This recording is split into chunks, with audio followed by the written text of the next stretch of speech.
So let's take a quick trip upwards. Oops. Pick up any gold that we left behind. That's always going to be important. Each cent might make the difference.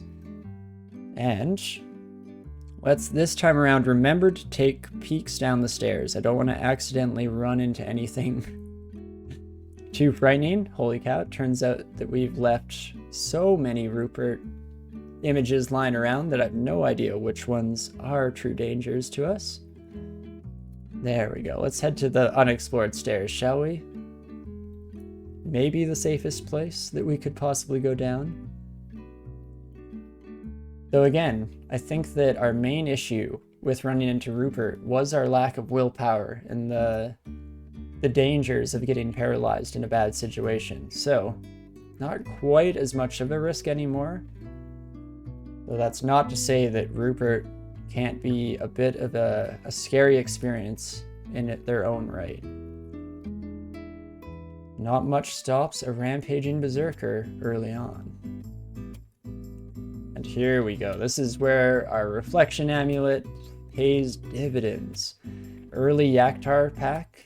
Normally you'd expect to find these buddies in the depths, but we're just going to take their fire directly to the face, maybe doing a quick check just to make sure I'm not being too stupid about this whole thing. We're at least not going to die in one hit or anything ridiculous like that. And though I guess I did mean 2 hits at the end of the day there. There we go. Largely deflecting their own shots against them. We take out that pack. And off we go. Another single potion there. We do actually have a stack of 2 potions. Maybe, just maybe, will we finally identify heal wounds? Come on, Amethyst Potion. Hey, we did it! Hopefully we won't need to use those immediately or anything quite so ridiculous, but it's nice to have those identified at the very least. And we're getting a full inventory again, so let's maybe drop the Scrolls of Amnesia. We're not learning any spells at the moment, anywho. I guess a similar thing to Potions of Brilliance can go down in the same spot. Now, let us continue onwards. Soften up these yaks. Not so much, but we tried. And then we should be quite well enough off to deal with a simple pack of yaks. I haven't had a chance to play any tournament play yet in 0.27, but I did try out one game on web tiles just to see if I can at all manage it or if I'm going to have way too many control scheme issues, because that is something I'm interested in doing, getting in a couple of those tournament games on stream during the couple weeks that we have here. And for the first time, I got to witness the new yak tiles and the new death yak tiles, and I gotta say, much more indicative of the risk that they provoke. Especially the new death yak tiles are straight up scary. And there we go, down to 5% chance on the paralyzed from Rupert. Oh boy, a lot of health and a lot of damage and a great sword of distortion. Forgot you were using a great sword of distortion. That's not great.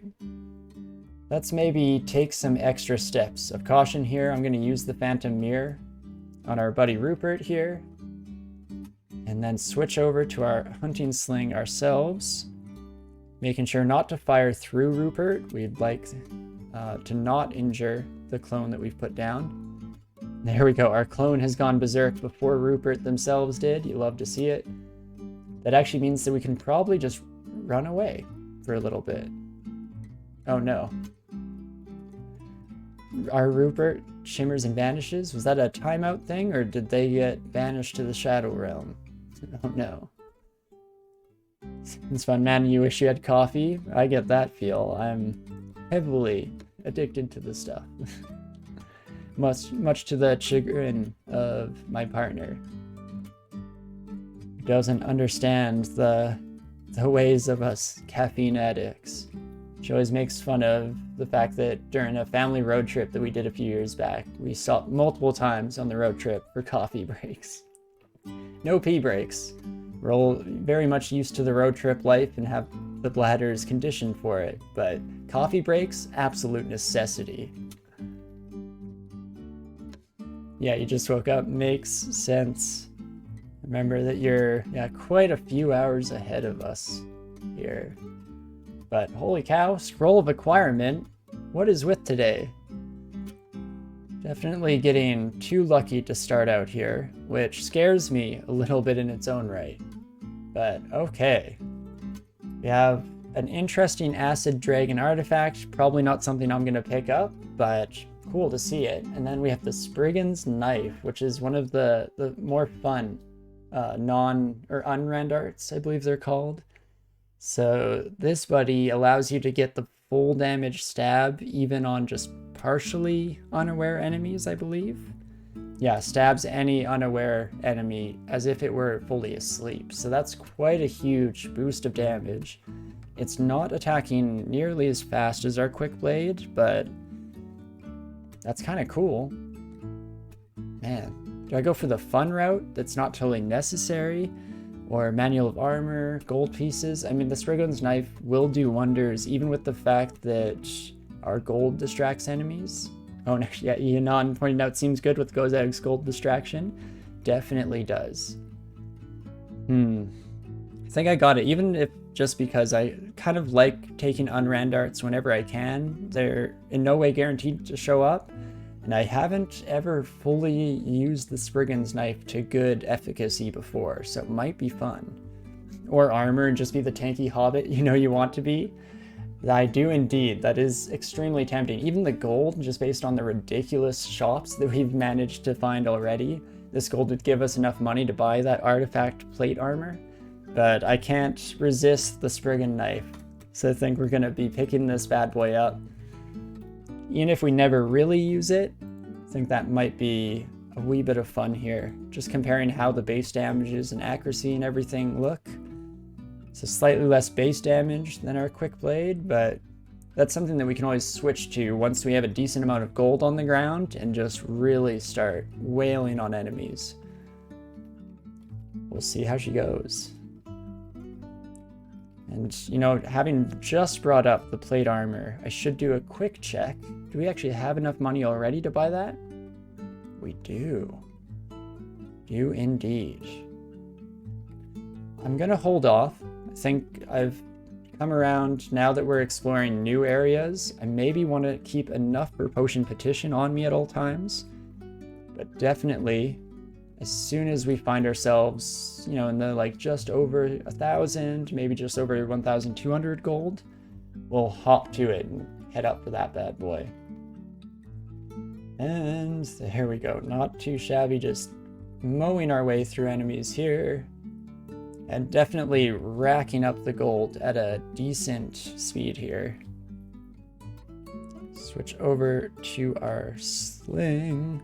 I was hoping to take care of the frog before the double-headed ogre noticed us, so that we could potentially get in some good damage before they close the distance, but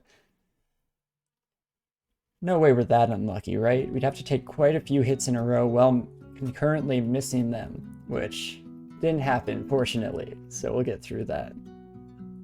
I'm a little bit scared of random chance or probability distribution in this game right now, because in the little test run I did of web tiles to see if I was up to snuff whatsoever on the control schemes without the ability to use my mouse for everything, I ran into an early iguana on a run, and I thought should be no problem. We'll just take out this buddy. Only a 30% chance for them to evade my attacks. It only takes like a couple hits because I had a good artifact weapon on me. I somehow missed like 12 attacks in a row and almost killed off that character. So, gotta keep in mind, folks, probability. Randomness is completely unpredictable.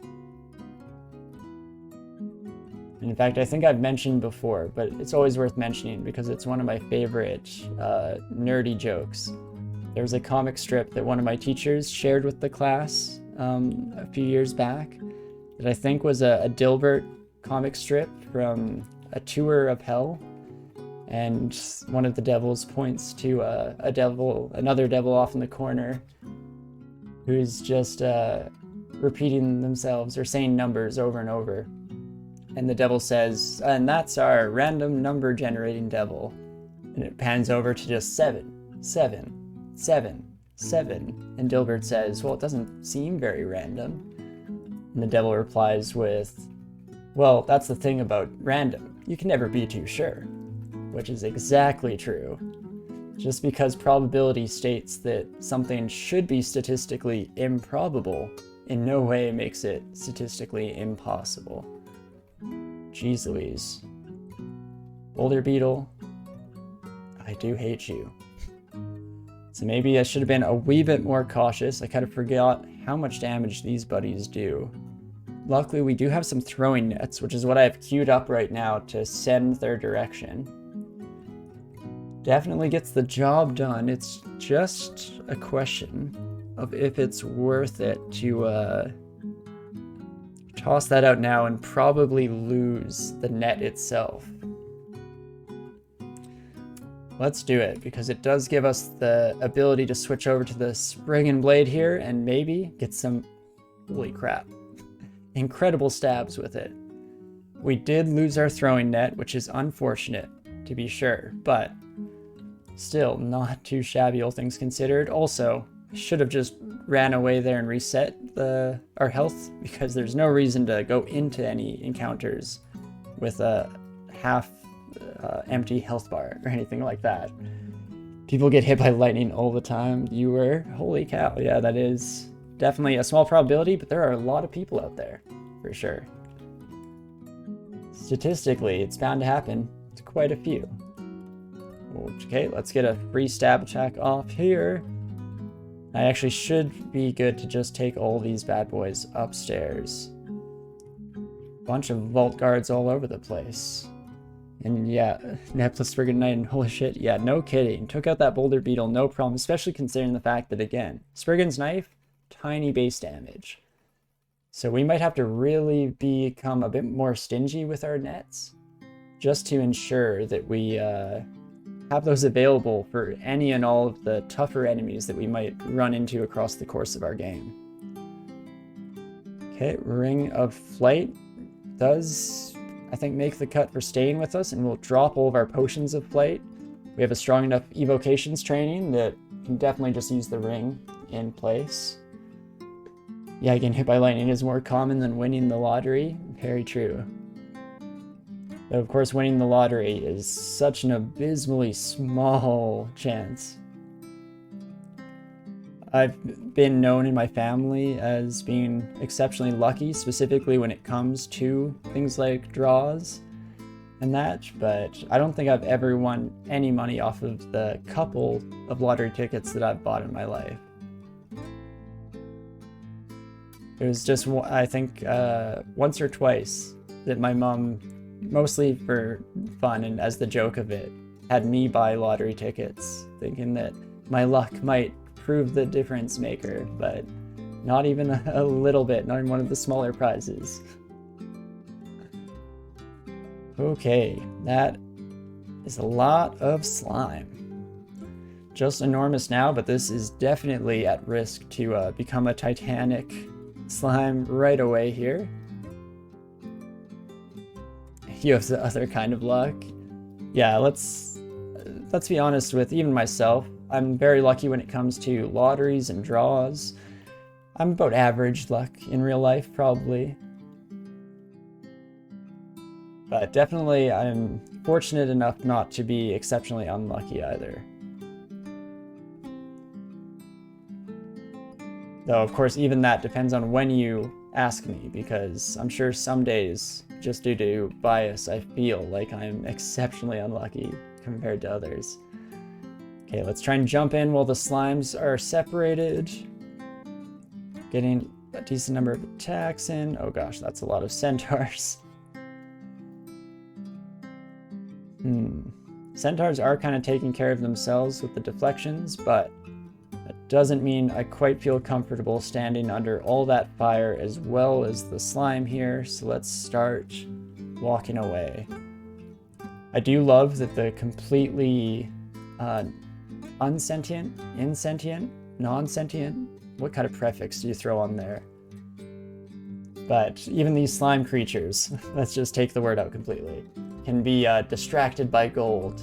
Greed is the one unifying factor amongst all creatures of this dungeon. They all feel the lust for gold. Let's do a quick check here. I believe it's 64. Oh, it's 88 max damage. Oh, I wasn't even close. Good thing I checked. We are technically in the danger zone by sheer numbers, but with the guaranteed damage reduction off of our armor and our armor class, I don't think we die in one hit to this bad boy. Still, better safe than sorry. Let's back on up. Back on up. Give them a chance to get distracted by gold some more. And just kind of hoping that this buddy will split. There we go. Oh, geez. Never mind. That's not quite as safe as I thought it was, and now here's where old me would try something fancy here. New me, who just wants to keep WoP alive, gosh darn it, I think just uses a blinking scroll. Let's not be fancy, let's not be silly, especially this early on. I'm still getting comfortable with our buddy here, but those were some crazy odds. Even if just to get a hit landed by both of those slimes. Our evasion is pretty decent on our character here, mind you. But let's just not worry about it. There's no need to push our luck like we so often do in this game. Let's instead play it safe for the time being. And now I'm going to try and re-engage on the slime from a distance. Hopefully, while they're looking a wee bit smaller in terms of the chunk size there. Also taking mind not to tab too fast. Yeah, sorry if you're not reading chat so much, very distracted by that situation. But you feel like so much weird stuff has happened to you and the people around you that you might emit some sort of field that just totally messes with probability. Definitely, I know, yeah, quite a few people who would feel the same way as you. Not about you, of course, but about themselves. But, I don't know, maybe if it's more of a karmic balance thing, maybe you're just saving it all up for the future. And one day you'll just reverse polarity on that field and start emitting just sheer fortune instead. That's the dream at least, right? I don't know, I feel like some of my luck, as it were, is very much just self-manifested. I tell myself and everyone around me that I'm lucky constantly until it becomes true. Manifest destiny and all that. This game patiently waits for the right moment to screw you over with with an incredibly low % chance to hit or debuff you. Indeed, those 1% vanishes at level 15 that just murder your character in the abyss. Classic, a staple of the game indeed. Got 5% confused by golden eyes and slime pits yesterday. Oof, yeah, it's definitely a rough one for sure. Especially as you start to get some of those monsters, like the golden eyes are always a wee bit scary regardless of your willpower, just because of the sheer number of them that will come up amassed against you. Because yeah, those chances definitely add up. But that's not going to happen to us, because I'm lucky. Like I said, manifest destiny. If I just believe in my luck strong enough, it happens. Placebo the entire universe into working towards my favor. Not a bad idea. Let's keep her going here. Still survived with a cure pot and Ozokubu's refrigeration, but very annoying. Definitely. Glad you survived though, that's all that matters at the end of the day. But even that, the fact that it happens whatsoever, I know for me often gives me that moment of panic just because there's no way that should be possible. What else is this golden eye capable of that isn't possible? Because, like most human beings, my brain doesn't truly understand probability. Excuse me, electric eel, if you could please come this way. Thank you kindly. There we go. Much better. Nice little vault there, giving us a decent chunk of change. And in fact, we're way over that cusp value that I was saying earlier that we were going to rush up and buy that plate mail.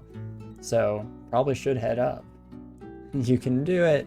Indeed, I believe I can. I believe so hard that I can do it, that I will make it out of this. But let's open up our shopping list here and let's head for that plate mail, shall we? Get rid of this stylish but slightly useless armor that we've been wearing up until this point. Though I do hope, against hope, and I'm crossing my fingers real hard here, that this armor itself is a beaut. I mean, black usually goes with gold, and a lot of times I believe the artifact plates are nice black and gold. Blue and gold. Still not too shabby. Blue to match our blade, gold to match the helmet. Love to see it. But what do we have on that? +9 plate armor. Okay. With rampage and intelligence +3. I'll definitely take that. I'll gladly take that. That is incredible. Rampage will help us get off stabs on enemies as well, which is nice in its own right. I mean, there's not a great chance that we sneak up on anything in this plate armor with that 0 stealth score. Even with, I believe, just one stealth bonus, but still, maybe, just maybe, with Rampage we can do it. And I'm very happy with that increase in our AC, bringing us up to 31. What are we, a gargoyle or something at this stage? And let's also, while we're doing some housekeeping, I'll identify another scroll that I was really hoping would be a brand weapon, but I mean, I'll take what the game will give me. That's impressive and good enough in its own right. So let's head back out into the dungeon proper and keep it going here. That was the wrong stairway to walk down, but didn't have it. Of course, I knew the slimes would have dispersed by this moment, and strategic moves. Very much strategic. Not too bad. You know what? Instead of waiting out turns pointlessly, I should have been using our sling there. Need to actively remember to actually take advantage of all the abilities at our disposal here, shall we? And there we go, no problem fighting through an entire pack of yaks, even taking them on 3 at a time. Again, not something that I am normally able to achieve with our halfling buddies here. And freezing wraiths are a wee bit scary. This was one of the main antagonists that we ran across in our journeys a couple weeks ago when we started off this character. But let's clear our inventory a bit, make room for a new ring. Check it out. Protection from fire, which brings us up to full pips of RF if necessary. I might as well carry that on me for the time being. See how long we do keep that around, but for now. Okie dokie, another enchant weapon scroll. I think I'm just going to use these up. Max out our quick blade real quick here. Get a little bit of added slaying bonus to that. Again, that's something that I would normally hold on to regardless of strategy, just because of the off chance that our vault asks us for a +9 demon blade of something or another. But let's just do our best to survive, hey? That might be nice. There we go. Definitely just breezing through a stage of the game that normally causes me a lot of issue. I say with the usual asterisk caveat of please don't punish me for my cockiness. But definitely smooth sailing relative to the majority of our ancestors. Maybe it's good karma for releasing Tri's soul into the great Ethereum beyond. Hey, and there we go, brand weapon scroll popping up as well. Let's read that bad boy right away. We're crossing our fingers here. We want a lek. Nothing but a lek, please, game. Let's check it out. We get a spectral quick blade. Interesting. This is new to me. I don't think I've ever actually used a spectral weapon myself. So in the hands of one skilled in evocations, the spirit is drawn out to fight alongside the wielder. We do have decent evocations. I'll take that. And pretty good still. Love to hear it, because I'm not very experienced with this particular brand. So I'll take your advice and be happy with what we got there. Maybe not quite as good as the elect we were hoping for, but Koktex points out here that it will give us distraction stabs, so that actually is pretty awesome. Think of it like a mini HEP ancestor. I mean, I don't have a whole lot of experience with HEP, if I'm being honest, besides the couple of runs we've done on camera, but definitely more than happy with the possibility of some extra distraction stabs in there, especially since we're using a short blade. That's pretty sweet.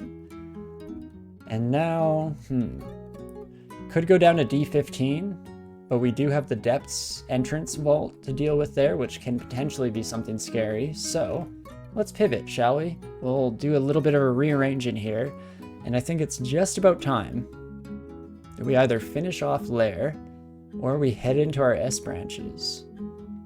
Between Shoals and Snake Pit, not a doubt in my mind that we're going to head to Snake Pit first. Take advantage of the fact, hopefully take advantage of the fact, that the Naga are a little bit slower than us. Holy cow, okay. That's quite the welcoming party. Okay, so tons of friends for us to make right away here. The downside is that it's no good in one-tile hallways, and yeah, it also has damage mirroring. Okay, so if our spectral weapon takes damage, we also share some of that pain. That's good to keep in mind. I'll have to remember that in the future. I mean, if we find more brand weapon scrolls, I'll probably still switch off of this, because I am addicted to that small potential chance of getting the Lek brand.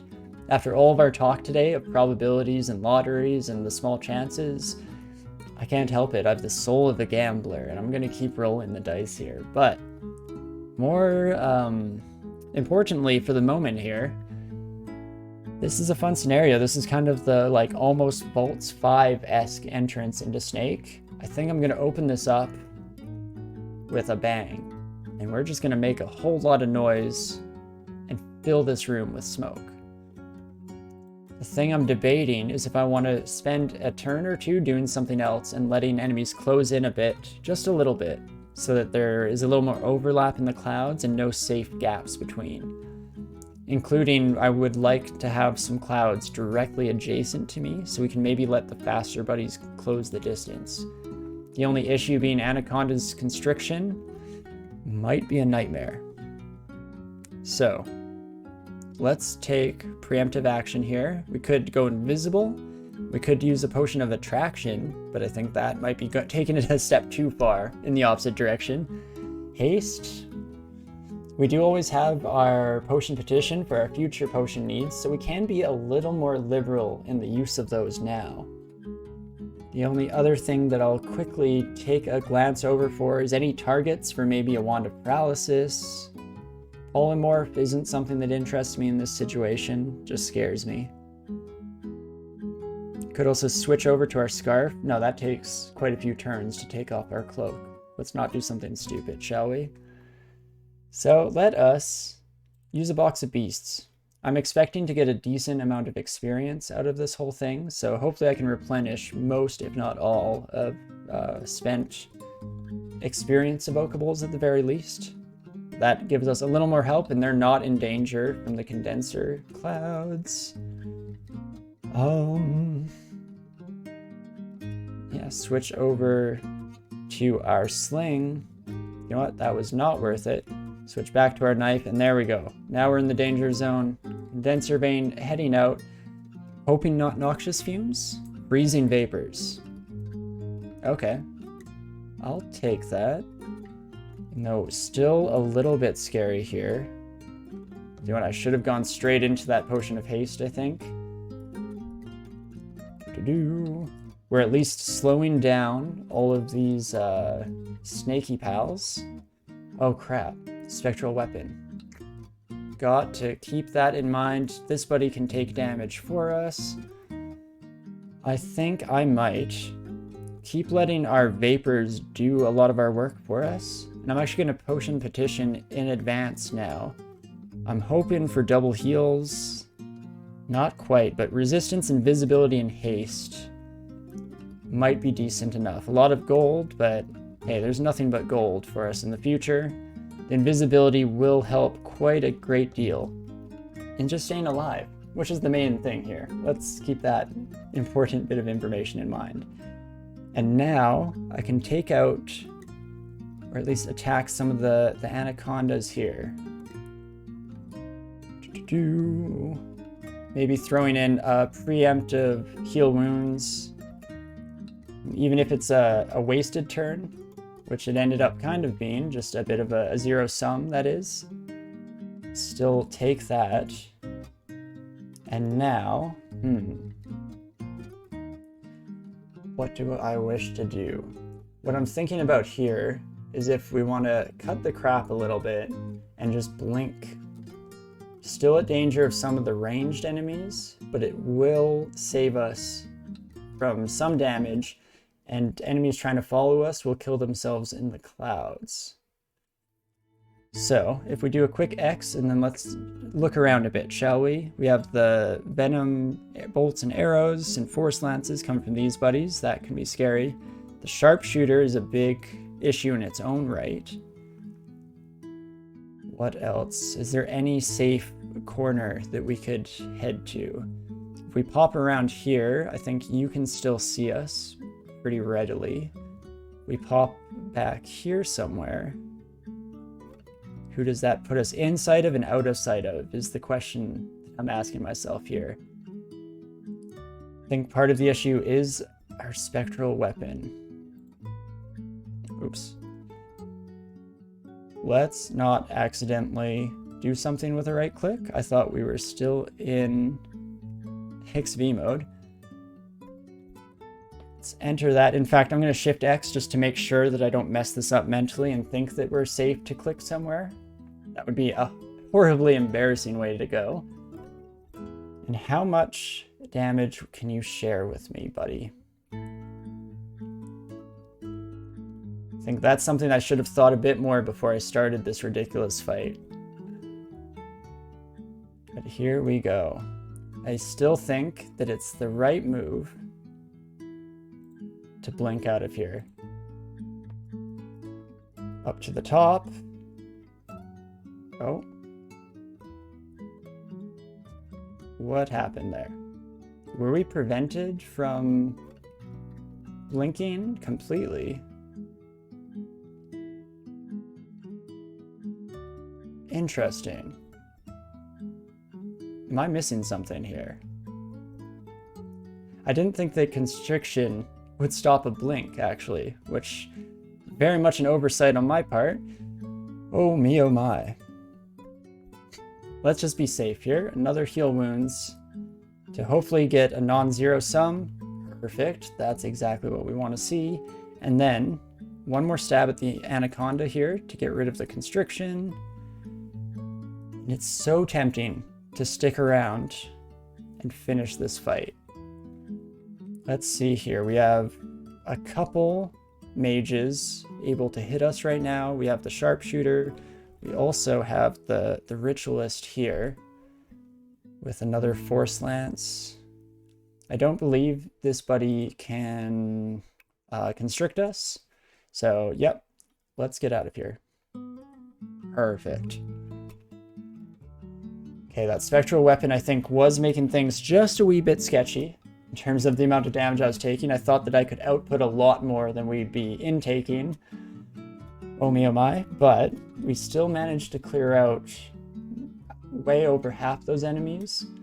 And the way that we can get around the fact that we've kind of clumped up all these bad guys right by the stairs is if we read a teleport scroll and then head down. After waiting a couple of turns, then we'll pop down, zip out to another place in the level, honky-dory.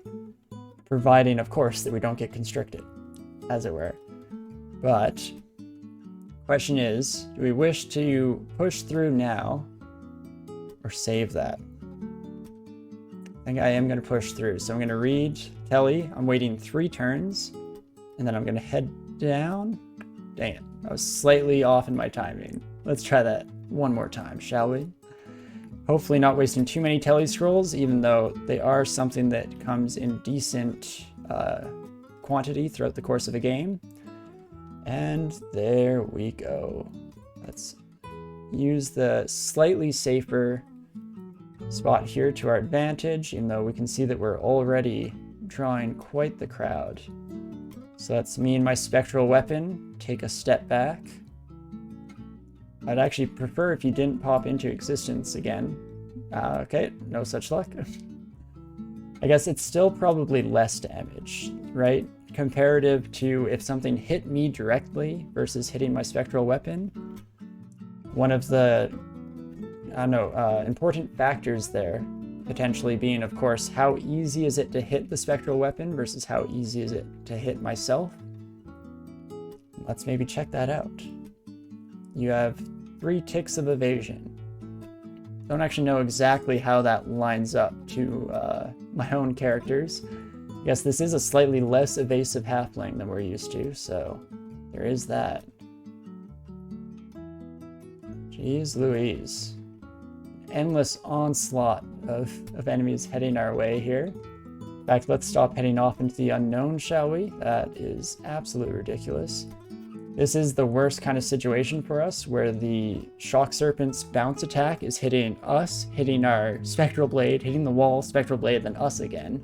Not great, if we're being honest. But still not untenable either, at the very least. Keep it rolling here. And so yeah, the strategy we use to go down the stairs here is very similar to a strategy that a lot of people use for Vaults 5 itself. So I guess it makes sense that that would be the best way to deal with a crowded downstairs, as it were. And let's actually run back to the stairs here. Let everyone come to us. Ready to retreat. There is a little bit of constriction to keep in mind here, of course, but it's not quite as bad as being completely surrounded by anacondas in particular are absolutely brutal and bloodthirsty.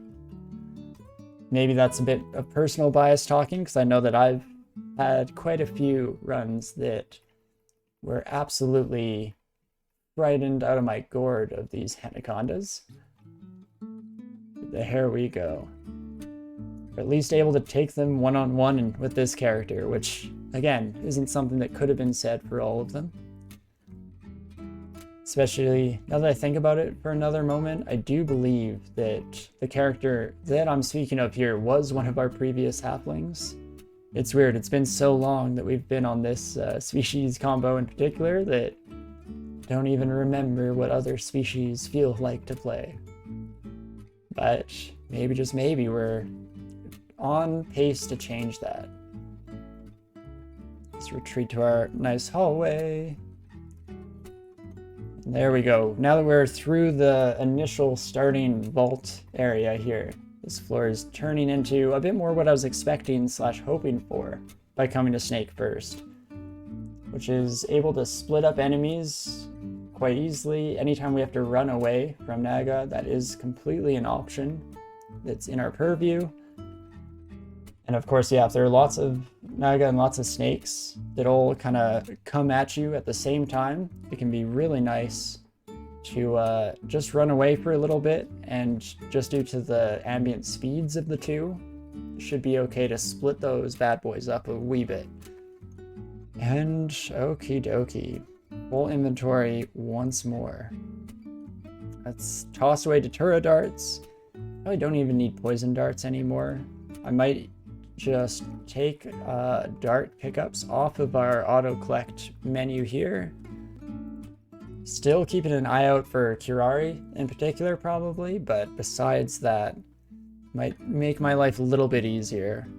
I so often actually just leave those on and I just manually drop them every time we pick it up, but we're feeling a bit lazy today. Let's just let the game do our work for us, shall we?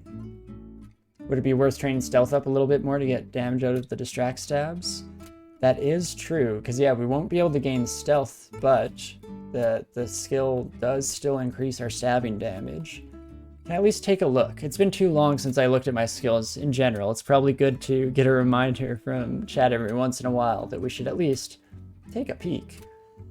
And, I mean, with a +2 aptitude, it's almost in a why not situation. So we could just set a even small cap to that, like 6. Doesn't take a whole lot of experience out of our pool. Since we're not a spellcaster, we're not going to be desperate for experience in general by the time we get to late game. The only question that comes to my mind now is that I should train a bit more armor as well. Still have relatively low skill in it, and a decent armor class here, so that will eke out just that many more AC points out of the armor that we have here, which is not a bad idea.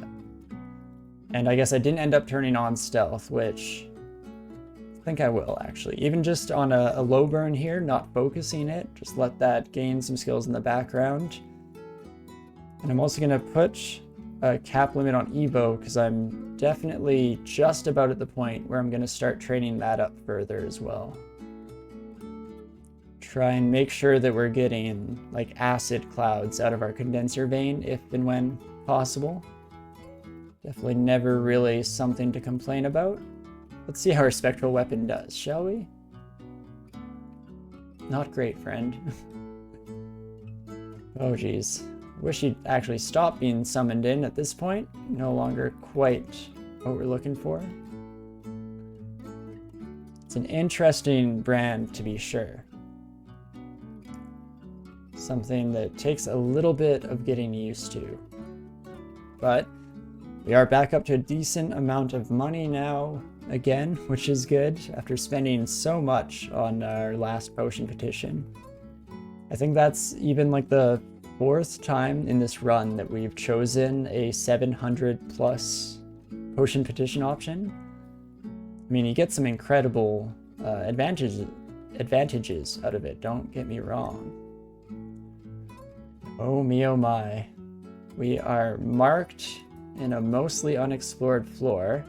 So I'm gonna head immediately to the hallway here and just take it slow, just doing a couple of moves at a time here, making sure that I don't find myself completely overwhelmed. There we go, from both directions. And in fact, what I should do here, once this anaconda is done, I'm gonna take another step back. I was hoping that this would potentially save me from any smite targeted things, as well as potentially giving me less of a chance to get that spectral blade, but doesn't seem like it. And now I'm gonna fight here for just a little bit, keeping an eye on my health, because a teleport scroll is a nice, easy way to get out of here without expending too many resources on our end. But question that's coming to my mind here is, when is it worth it to start retreating down this way? If I think that most of the enemies have made their way to us in one way or the other, most of the enemies that would come to the mark at the very least, then we could afford to run back down this way a bit, right? We have Rampage, that's important. And in fact, I'm going to take a couple steps this way. The mark has worn off now, but we're going to keep walking here, bringing just the faster anaconda with us. Again, splitting up these enemies as best we can. We do have a pitfall there that we could use to drop someone in. No, I think I'll just head to the stairs. Just playing it a wee bit safe here, and in fact, there we go. That's exactly the stage that we head on up. Perfect. Just heal up, not worry about it.